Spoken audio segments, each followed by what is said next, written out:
Assalamualaikum warahmatullahi wabarakatuh. Pada kesempatan kali ini kami dari kelompok 5 akan memaparkan materi mengenai pendidikan seumur hidup yang beranggotakan Hafiz Lutfi Hidayat, Hakasa Putri, dan saya sendiri Rizal Tediansa. Topik-topik yang akan kami bahas itu ada 7. Yang pertama, konsep pendidikan seumur hidup. Yang kedua, dasar pendidikan seumur hidup. Yang ketiga, urgensi pendidikan seumur hidup. Yang keempat, tujuan pendidikan seumur hidup. Yang kelima, karakteristik pendidikan seumur hidup. Yang keenam, sasaran pendidikan seumur hidup. Dan yang terakhir, implikasi pendidikan seumur hidup.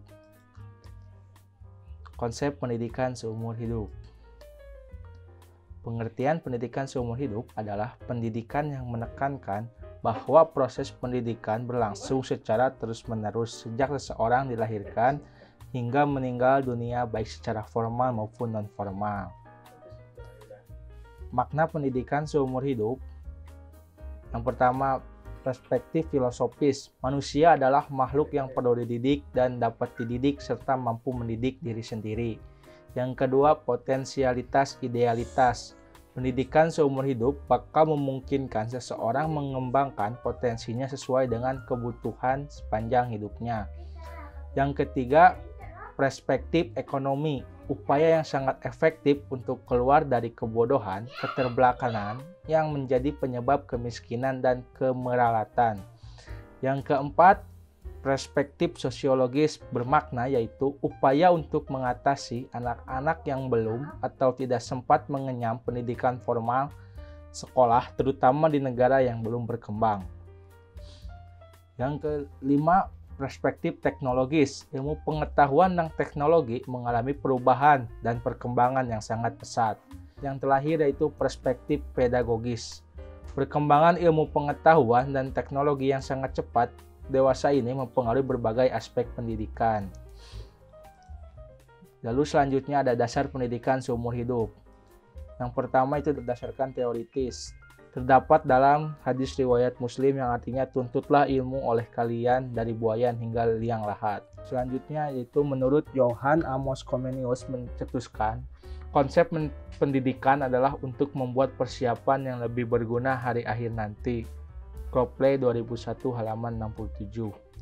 John Dewey dari Amerika tahun 1859 sampai 1952 menaruh keyakinan bahwa yang pokok dalam pendidikan adalah kegiatan anak itu sendiri. Kegiatan itu merupakan manifestasi dari kehidupan. Tidak ada kehidupan tanpa kegiatan. Sepanjang hidup harus ada keaktifan. Anak wajib memperoleh pengetahuan dari usahanya sendiri. Hasan 2007 halaman 2. Pada tahun 70-an, PBB mencetuskan kembali pendidikan seumur hidup melalui laporan Edgar Four sebagai Ketua Komisi Internasional tentang Perkembangan Pendidikan yang berjudul Learning to be the World of Education Today and Tomorrow yang diterbitkan oleh UNESCO pada tahun 1972. Selanjutnya itu ada dasar yuridis. GBHN tahun 1978 telah dinyatakan bahwa pendidikan dilangsungkan seumur hidup dan dilakukan dalam keluarga, sekolah, dan masyarakat. Karena itu, pendidikan ialah tanggung jawab bersama antara keluarga, masyarakat, dan pemerintah. Pada GBHN tahun 1993 menyatakan pendidikan nasional dikembangkan secara terpadu dan serasi, baik antara berbagai jalur, jenis, dan jenjang pendidikan maupun antara sektor pendidikan dengan sektor pembangunan serta antar daerah.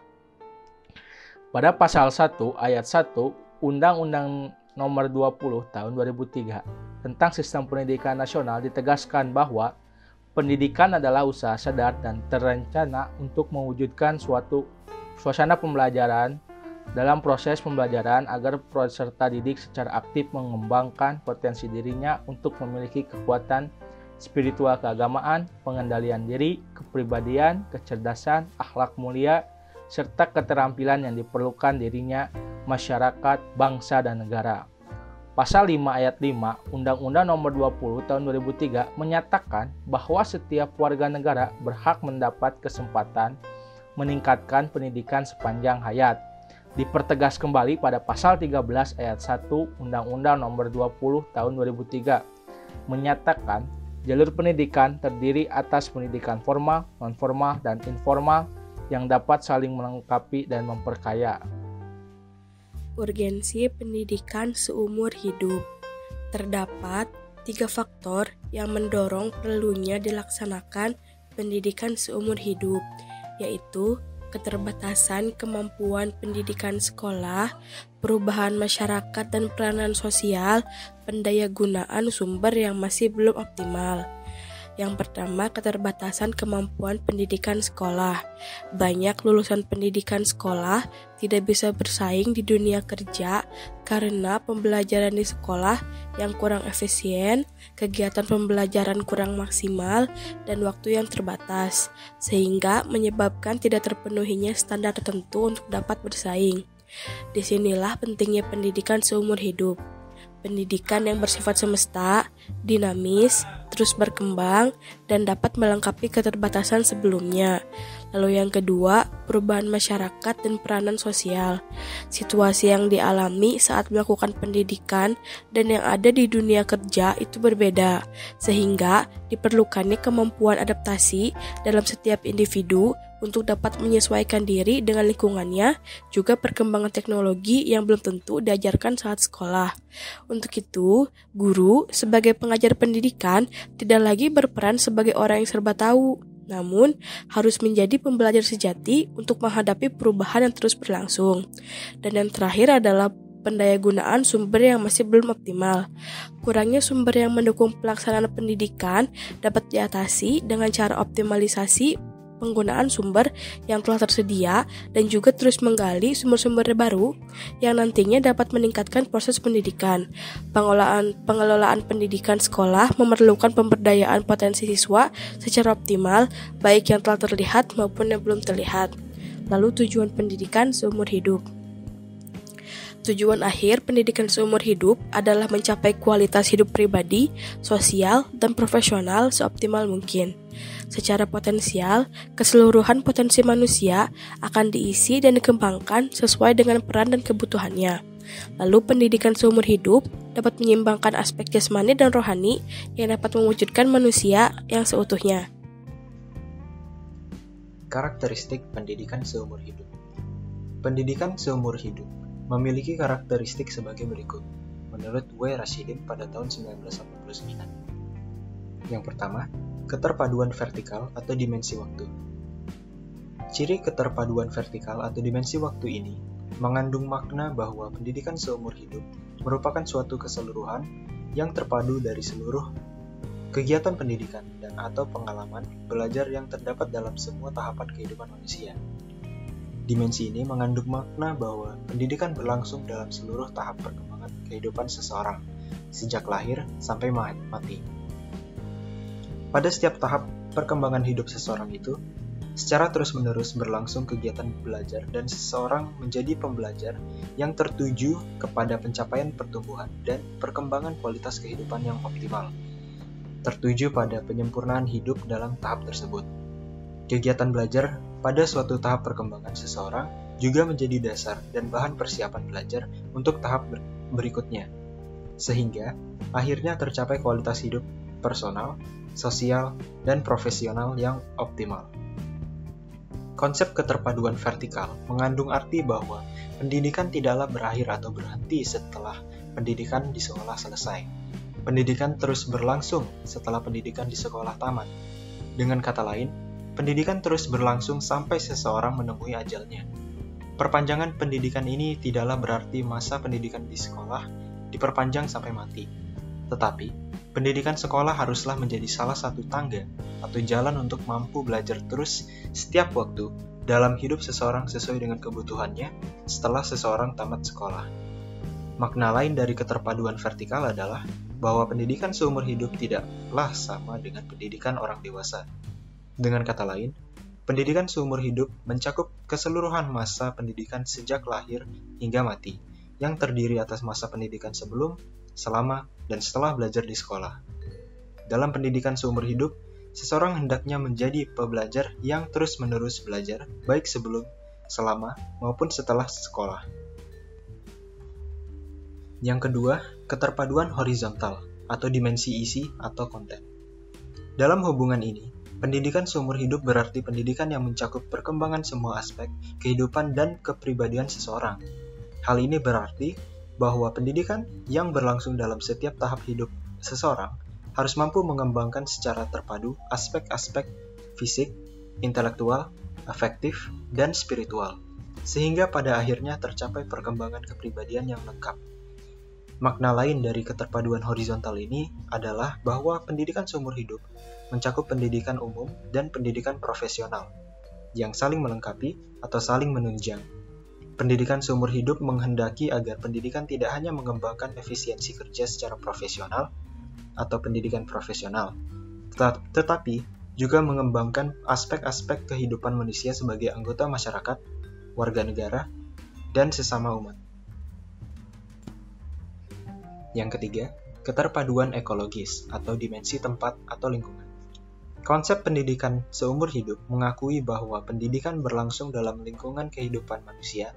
Dengan kata lain, keseluruhan kehidupan manusia merupakan ekologi atau lingkungan tempat berlangsungnya pendidikan. Hal ini mengandung makna bahwa pendidikan tidaklah terbatas kepada pengalaman belajar yang diperoleh melalui program yang terencana secara ketat seperti pribadi sekolah, tetapi juga terjadi melalui pengalaman belajar yang diperoleh secara tidak terencana dan insidental. Makna lain dari keterpaduan ekologi ialah bahwa lembaga pendidikan seperti sekolah, perguruan tinggi, dan pusat-pusat latihan merupakan tempat belajar yang penting, tetapi hanya sebagai salah satu saja dari lembaga-lembaga dalam kehidupan seumur hidup. Pendidikan seumur hidup merupakan konsep pendidikan yang menghendaki adanya kesesuaian antara pendidikan dengan hidup. Pendidikan seumur hidup mengusahakan tercapainya kesesuaian tersebut dengan jalan menyelaraskan pendidikan sekolah dengan pendidikan luar sekolah dalam suatu keterpaduan horizontal, menyambungkan pengalaman pendidikan di keluarga, di sekolah, dan masyarakat dalam suatu keterpaduan vertikal untuk mencapai pertumbuhan manusia selengkap mungkin. Mengusahakan semua pengalaman pendidikan bersifat saling menunjang dan berkesinambungan. Menyesuaikan kebutuhan, masalah, dan tingkat pertumbuhan seseorang, memperbaiki sistem ujian, kenaikan ijazah yang sudah tidak sesuai lagi, mengutamakan belajar daripada mengajar, dan sebagainya. Yang keempat adalah keragaman dan kelugasan program dalam pendidikan. Konsep pendidikan seumur hidup menghendaki keragaman dan kelugasan dalam program dan kegiatan pendidikan. Pendidikan tidak bersifat satu jalur pengalaman belajar atau monolitik, tetapi berbagai pengalaman belajarnya diselaraskan kepada kesempatan dan minat seseorang. Program dan kegiatan pendidikan hendaknya disesuaikan kepada kebutuhan dan kondisi seseorang yang berbeda-beda. Ada 3 pokok bagi pendidikan seumur hidup, yaitu kesempatan, motivasi, dan kemampuan belajar. Persyaratan pertama ialah kesempatan yang memadai untuk dapat belajar melalui jalur formal dan non-formal dalam pengembangan profesi dan pendidikan umum. Di samping kesempatan, individu perlu didorong untuk mau dan ingin belajar. Pendidikan seumur hidup harus berkembang makin lama semakin menjadi kegiatan belajar sendiri dan belajar membina sendiri, karena seseorang mengembangkan dirinya sendiri dari tahap yang satu ke tahap berikutnya. Selanjutnya, persyaratan ketiga adalah kesiapan seorang untuk mengambil keuntungan dari kesempatan belajar yang tersedia. Termasuk dalam hal ini yaitu keterampilan menggunakan teknik belajar, kemampuan membuat rencana belajar dan melaksanakannya, kemampuan menggunakan berbagai alat dan media belajar secara efektif, kemampuan belajar sendiri dengan percaya kepada diri sendiri, dan sebagainya. Menurut Umar T. Raharja, ciri-ciri pendidikan seumur hidup yaitu: yang pertama, memisahkan tembok pemisah antara pendidikan sekolah dengan lingkungan nyata luar sekolah. Kedua, pendidikan seumur hidup menempatkan belajar bagian integral dari proses hidup. Yang ketiga, pendidikan seumur hidup lebih mengutamakan pembekalan hidup dan metode daripada isi pendidikan. Yang keempat, pendidikan seumur hidup menempatkan peserta didik sebagai individu yang menjadi pelaku utama di dalam proses pendidikan yang menyuruh pada pendidikan diri sendiri, atau memiliki kepribadian yang aktif, kreatif, tekun, bebas, dan bertanggung jawab, tabah, dan tahan banting, serta yang sejalan dengan penciptaan masyarakat gemar membaca atau learning society. Selanjutnya, sasaran pendidikan seumur hidup. Pendidikan seumur hidup memiliki sasaran bagi orang dewasa dan bagi anak. Bagi orang dewasa, sasarannya diarahkan dalam rangka pemenuhan self-interest yang merupakan tuntunan hidup mereka sepanjang masa. Di antara self-interest tersebut, kebutuhan akan baca tulis bagi mereka umumnya dan latihan keterampilan bagi para pekerja sangat membantu mereka untuk menghadapi situasi dan persoalan-persoalan penting yang merupakan kunci keberhasilan. Program kegiatan, pembiayaan, dan administrasi penyelenggaraan ada sebagian kecil yang ditangani masyarakat sendiri, akan tetapi di sebagian besar negara, hal-hal tersebut memperoleh bantuan dari pihak luar, seperti lembaga pendidikan tinggi, pemerintah setempat, atau suatu staf ahli dari proyek atau panitia tertentu. Pendidikan seumur hidup bagi anak dan remaja merupakan sisi lain yang perlu memperoleh perhatian dan pemenuhan oleh karena anak akan menjadi tempat awal bagi orang dewasa nantinya dengan segala kelebihan dan kekurangannya. Pengetahuan dan kemampuan anak memberikan peluang yang besar bagi pembangunan pada masa dewasa dan pada gilirannya masa dewasanya menanggung beban hidup yang lebih ringan. Proses pendidikannya menekankan pada metodologi yang mengajar, oleh karena pada dasarnya, pada diri anak harus tertanam kunci belajar, motivasi belajar, dan kepribadian belajar yang kuat.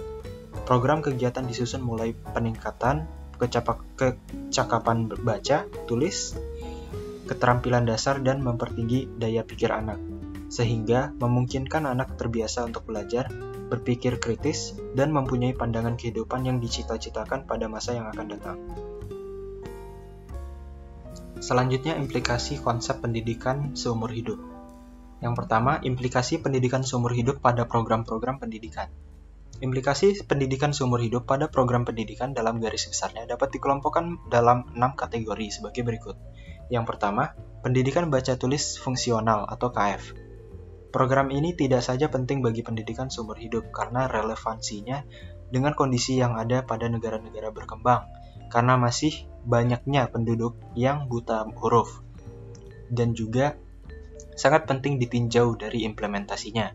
Bahkan, di negara yang sudah maju sekalipun di mana radio, film, dan televisi telah menentang ketergantungan orang akan bahan-bahan bacaan, namun membaca masih tetap merupakan cara yang paling murah dan praktis untuk mendapatkan dan menyebarkan pengetahuan. Jadi, melek huruf fungsional itu di samping merupakan isi program sekaligus juga merupakan sarana terlaksananya pendidikan seumur hidup.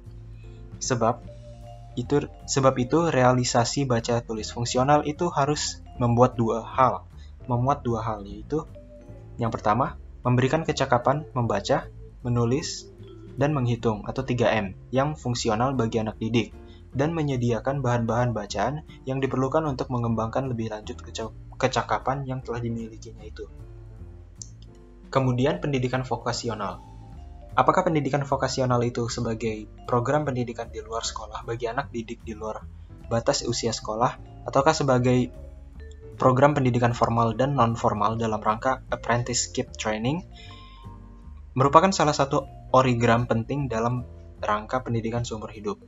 Pada kebanyakan negara berkembang yang sistem pendidikan formal umumnya diambil dari negara barat atau bekas jajahan seperti halnya Indonesia, output pendidikan sekolah pada umumnya dirasakan kurang sesuai dengan kebutuhan masyarakat yang sedang membangun kemajuan teknologi tentang otomasi atau automation.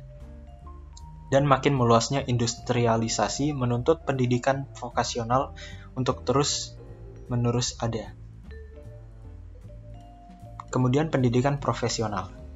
Apa yang berlaku bagi para pekerja dan buruh, berlaku pula bagi para profesional.